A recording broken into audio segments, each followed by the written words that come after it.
just quickly say something?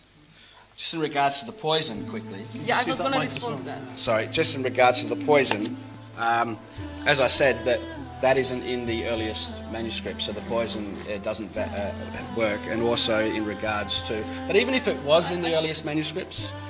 Okay, you can respond. I would love to know, I would love to know actually, if you can drink that poison. Because remember guys, what Muhammad says? Just drink the poison, get a date, it should help you. That's right, it says that. Okay?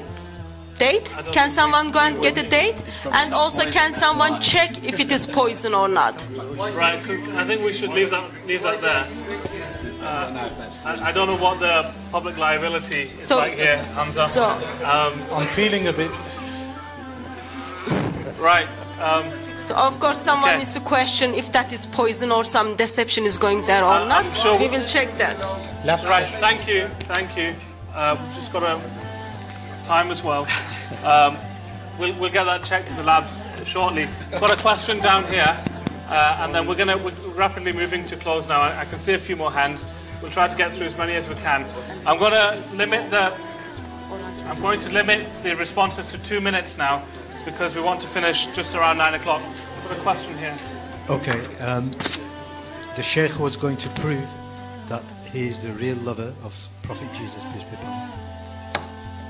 Okay, with regard to what Khalid said, that it was an honor for people to die for the sake of someone else in previous cultures and it's no longer honorable, then that would mean you should accept the marriage of Aisha radiallahu anha, because it was a cultural accepted fact at that time and it's not accepted anymore. Additional to that, you mentioned a few more points, but I cannot remember them. Maybe the poison is taking its effect. I said... Is it real? That you see, it's a matter of faith. This is a matter of faith, yeah? So you're saying it's real? Basically, we had Ali there for you to cure and poison to drink. Now you said that you do not believe those verses are a part of the Bible. Yes?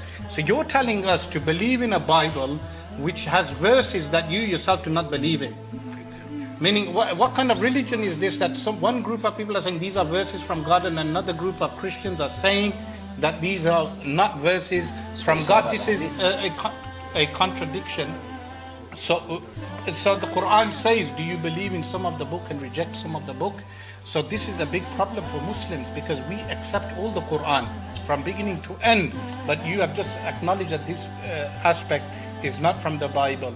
So to conclude, the reason why a person should be a Muslim is because in Islam we have true belief in a monotheistic, transcendent God, and which is a perfect, absolute being.